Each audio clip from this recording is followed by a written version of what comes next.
Some of the research that I think is most interesting and actually most optimistic is the research on meditation and the brain. So I want to give you just very brief background. This has nothing to do with meditation. But basically, positive and negative emotions look different in the brain. So when we're feeling happy, joyful, vital, alert, we have higher left to right ratios in our prefrontal cortex. When we're feeling depressed, anxious, in fact, even people who have post-traumatic stress disorder or severe depression, we see much greater activity in the right to left ratio in the prefrontal cortex, which is this part of the brain that developed more recently. So when they did a study on meditators, they brought in this Tibetan Lama, and what they found is that his left to right ratio was much higher than any of the other 175 subjects they brought into the laboratory.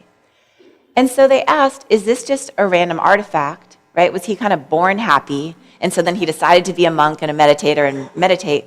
Or did the tens of thousands of hours that he had dedicated to this practice actually have an impact?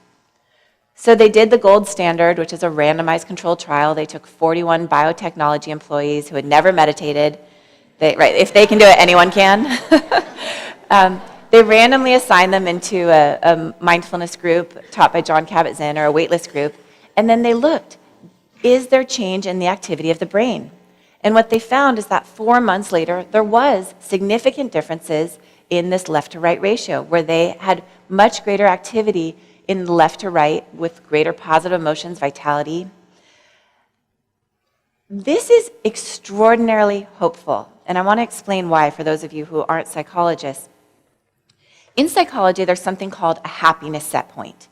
And it's been repeated over and over again in the research that we find that people basically, just like you have a weight set point, you basically have this kind of continuum of happiness that you're born with, and you can't really move it too far. So what they found is that when you win the lottery, you have this initial blip of, yes, life's going to be great forever, and then a year later, you're back to your baseline level of happiness. If you're in a terrible accident and you become a paraplegic, you have this huge dip, and then within 1 year, you're back almost to your baseline. When I first read this, I thought it was shocking. So surprising, and yet they replicate it again and again. So this is great news if you're born happy, right? It's like, it doesn't matter, you get divorced, you lose your job, whatever, and you just pop back up. It's like you're a Bobo doll. This isn't such good news for most of the people that I work with who are coming to see me, where they weren't necessarily born happy. And so even if you work really hard and you make a lot of money and you get the house in Hawaii, or you win the lottery, or you marry the perfect person, or you have, it doesn't actually change your happiness level. What is so hopeful about this new research is what it says is that even though changing your exterior circumstances, winning the lottery, doesn't change your happiness level, changing your interior landscape can. Changing our interior environment through training the mind and heart and body in these practices can actually shift our levels of happiness. Richie Davidson, who is the principal investigator of the study, he says, happiness can be trained because the very structure of our brain can be modified. So what he's talking about here is neuroplasticity. Our repeated experiences shape our brain. Does this remind you of anything? Right? It's exactly what this monk told me. What we practice becomes stronger. Everything that we practice, every single moment matters. So these are brains from Harvard. I think that makes them a little more special.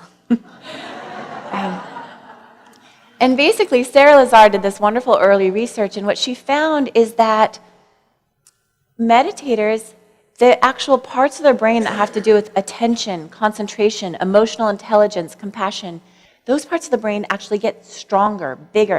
It's called cortical thickening. And that this thickening is correlated with practice. What we practice gets stronger. So the way I like to think of it is we have these super highways of habits. And they're well-grooved pathways in our brain, right? They just, they're what we automatically do.